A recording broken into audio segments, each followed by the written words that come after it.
خوتي السلام عليكم الزول في الاول mesdames et bonjour ان شاء الله تكونوا بخير.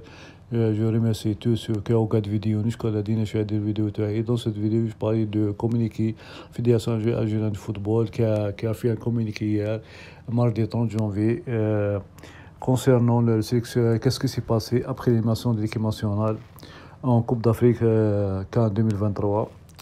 La fédération, dans son communiqué, la fédération algérienne de football a dit qu'elle a enregistré avec regret et déception le parcours de l'équipe nationale peu glorieux au-dessus des attentes du peuple algérien lors du premier tour du groupe à la Coupe d'Afrique des Nations CAN Côte d'Ivoire 2023.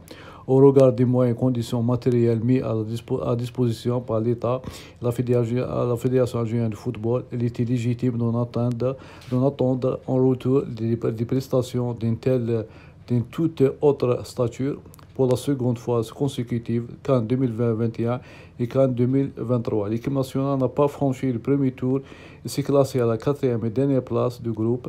C'est là un échec avéré, douloureux et difficilement acceptable. Autre l'échec à la qualification pour la Coupe du Monde 2022. La fédération, consciente du poids et de ses responsabilités du devoir de sauvegarde des intérêts des équipes nationales et du football algérien, est intervenu via son président, M. Walid Sadi, interpellant le sélectionneur national Belmadi Abouaki au lendemain de la mère élimination au premier tour pour faire le point sur les circonstances de cet échec. Un accord mutuel de résiliation à l'amiable a été convenu. Les discussions entamées à Bouaki devaient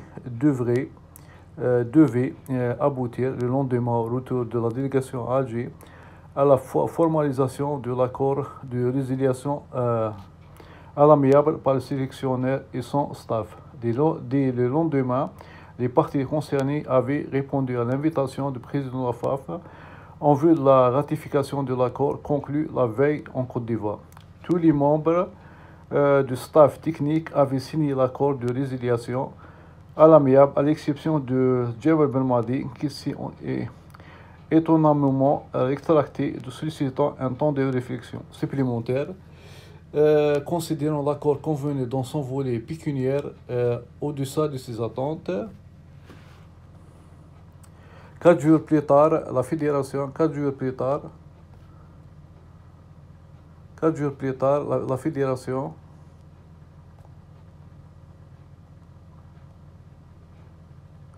n'avait toujours rien reçu de l'intéressé qui entre-temps avait quitté le territoire national, laissant la fédération sans réponse. La FAF, qui a mis tous les moyens à la disposition des sélections nationales pour réaliser un parcours à la hauteur de la notoriété de l'équipe nationale, a enregistré avec beaucoup de regrets de bilan contraire aux attentes susceptibles d'impacter négativement à l'image du football algérien. Guidé par le souci d'en finir avec la spirale des échecs renouvelés, il a été convenu à Bouaké d'une séparation à l'amiable entre les deux parties. Le sélectionneur qui, dans un premier temps, avait marqué son accord sur cette option.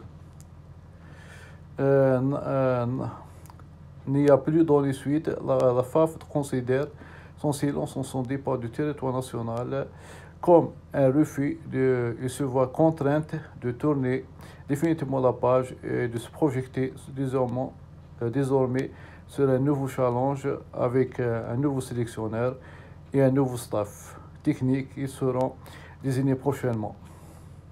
La fédération a pris acte de cette posture regrettable et se réserve désormais le droit d'en tirer les conséquences légitimes. Elle agira en fonction de la protection des intérêts majeurs du football national. C'est cela le communiqué de la Fédération algérienne de football. Je vous dis que cette vidéo elle est terminée. Je vous donne la prochaine vidéo. Goukoum salam alaikum.